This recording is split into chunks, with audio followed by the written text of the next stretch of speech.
so I got a new little computer off eBay. In fact, I bought two of them. They were little bare bone units. They're a Lenovo M92p, I believe. These ones I got off eBay. They were about $60 each with like $50 postage. Australian dollars, of course. I thought, just because like it has like a little CD drive, which is a totally legal copy of Windows 10 that's not at all burnt and pirated. I'll put that back in there. You got two USB ports in the front, a microphone, audio, whatever. You got internal speakers, funnily enough. I don't really see much of the point.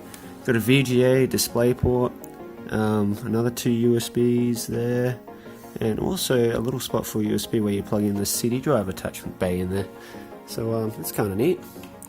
So it uses a 1155 CPU socket type. So yeah, I bought a i5 3470 in there, and I actually got it for a pretty cheap price. I only got it for $30 with a best offer thing on eBay, when the other listings were going up to about 100 even.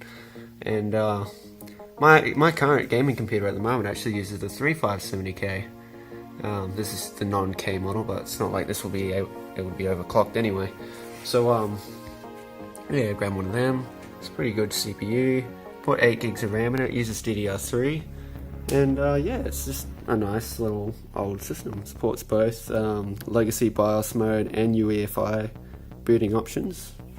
And yeah, so yeah, I even put the copy of a early build of the Genocide engine. Oops, I forgot to copy the DLL there. I don't think I've ever shown the early booting process of it. So, yep. Got Oblivion launcher music. I'll get to that later. I'll make an actual proper GUI. But in the meantime, it's like, whoa. Got 60 FPS. Although it does stutter a bit when it loads new sounds, but actually no, it doesn't anymore. It was when I was running it off the USB, it was stuttering a little bit. So I'm doing it with one hand, so keep in mind. Yeah.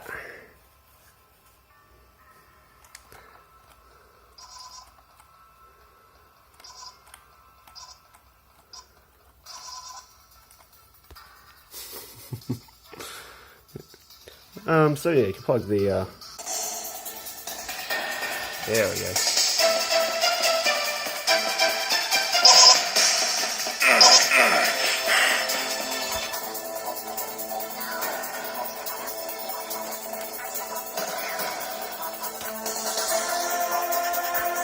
There we go.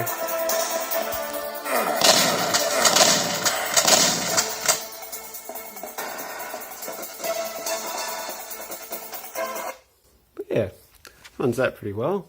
Although that's the only game I've tested on this machine so far. For some reason though, I couldn't really find much options for the drivers.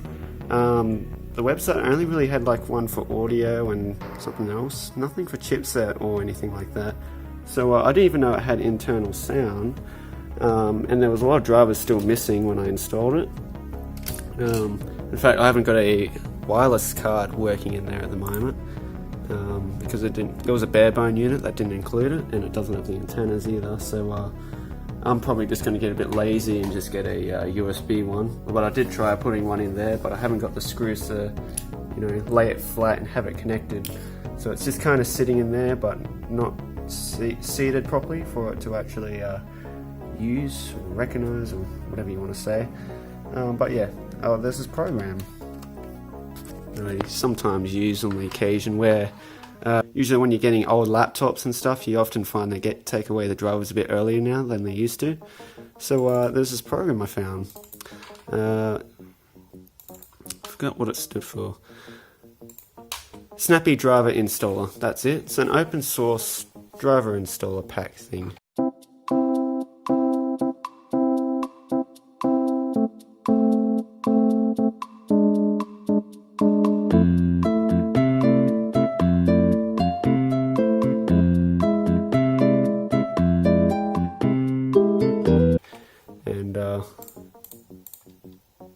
And yeah, I just had that ticked, not installed. Installed them, and then I suddenly have built-in sound working. The Intel HD graphics is now working. I'm actually kind of curious which one this actually uses, because you could, if you wanted to be a very epic gamer, you could use that mini PCI slot in there and get one of those external GPU adapters if you just wanted epic power, if you really wanted to. But I'm probably just going to use this for my TV just to watch YouTube videos and stuff on, to be honest. Maybe play some emulators like Nintendo 64 on there. Just to replace the Raspberry Pi setup, because it's been having a bit of trouble playing back some YouTube videos and just wanted a better replacement. So, is there a way to tell? Maybe if I go to display settings, it'll tell me.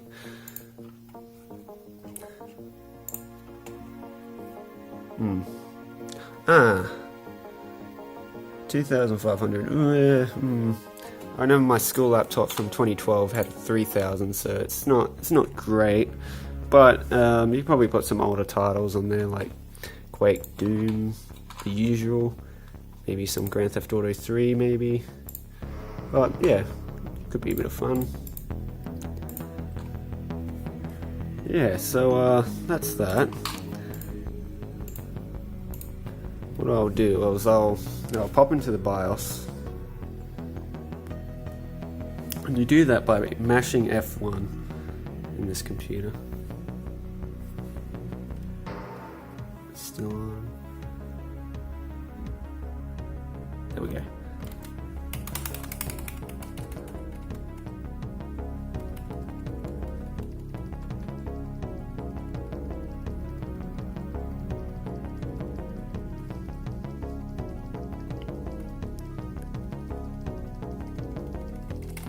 Come on.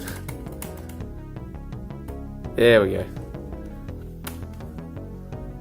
So it's one of those classic ones.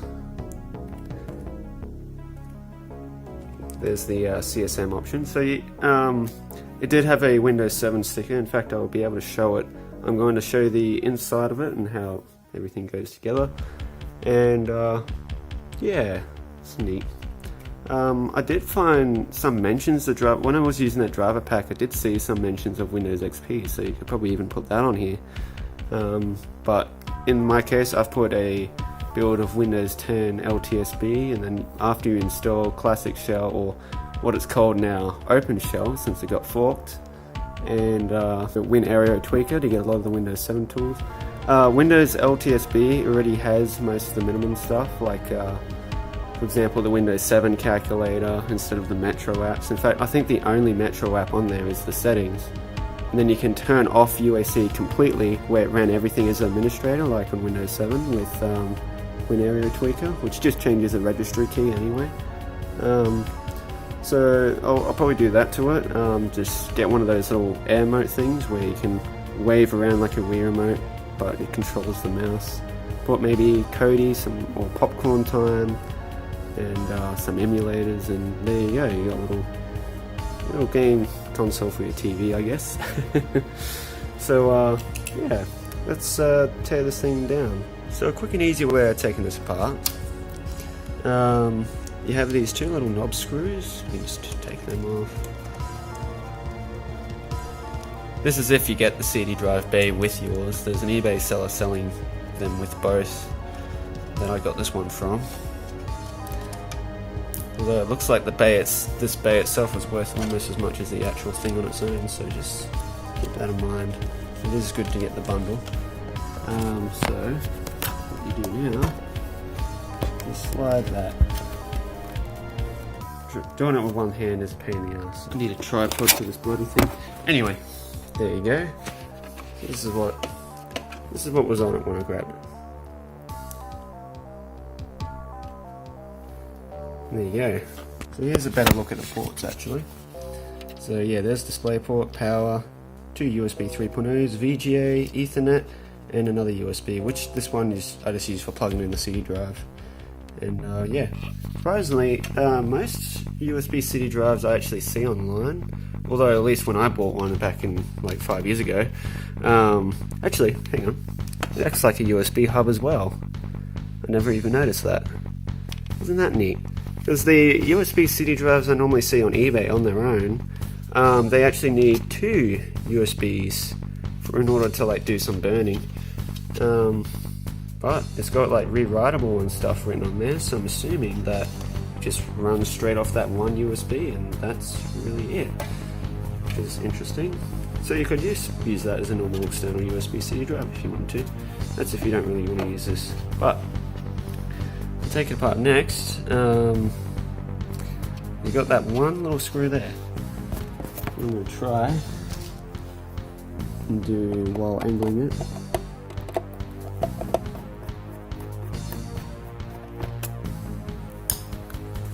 There you go.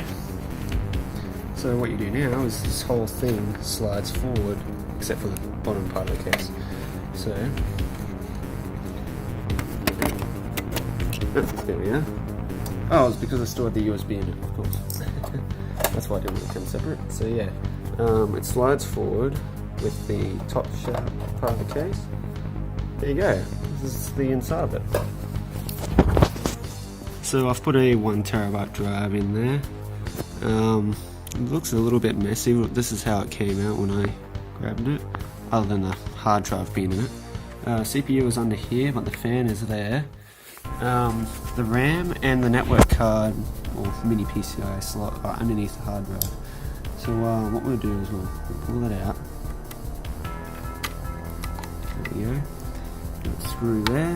It's just 2 screws.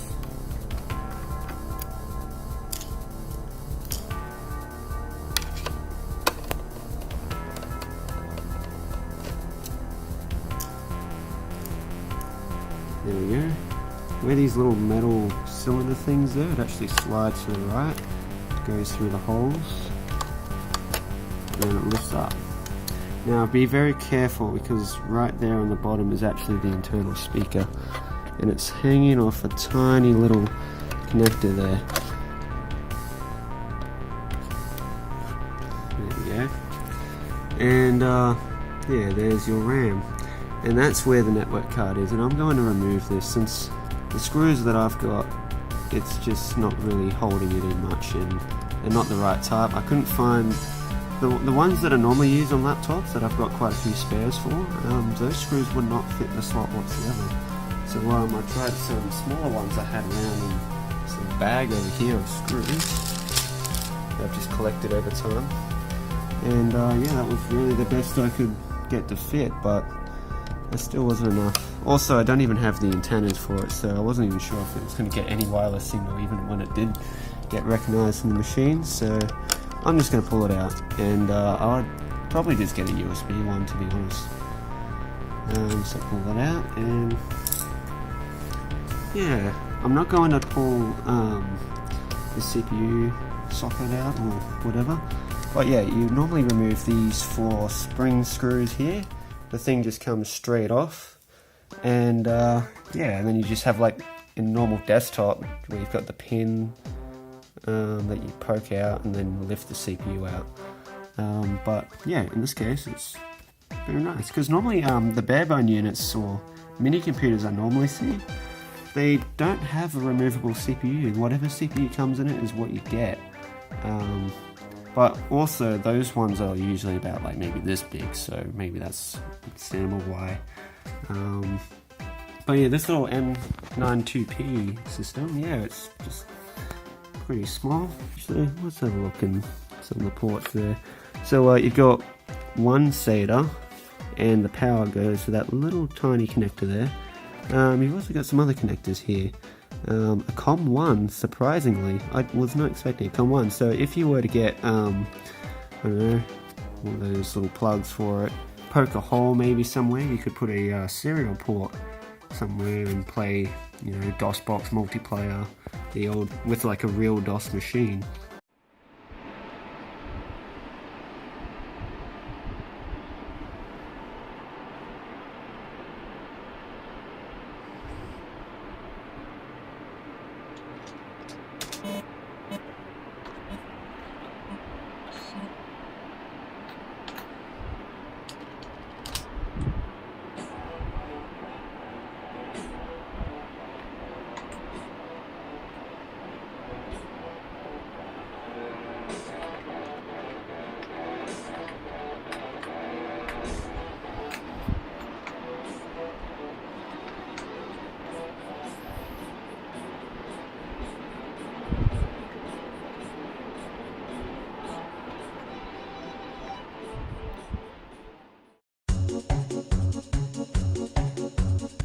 So actually, I'll put the light on.